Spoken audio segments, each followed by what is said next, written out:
بیګانې د پاره سپیشل فرمایش د مامنزونه سازګل کړی دی.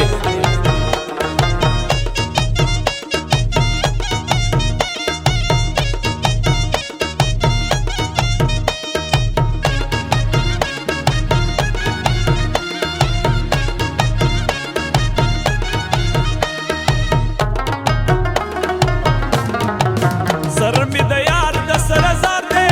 زه د یوس خان شاګرد یم په دې پوهېږمه دومره زما په یار اعتبار دی رابه کې دیدن په مینه نه ترې هېرېږمه او زه د غم لوبې لیکم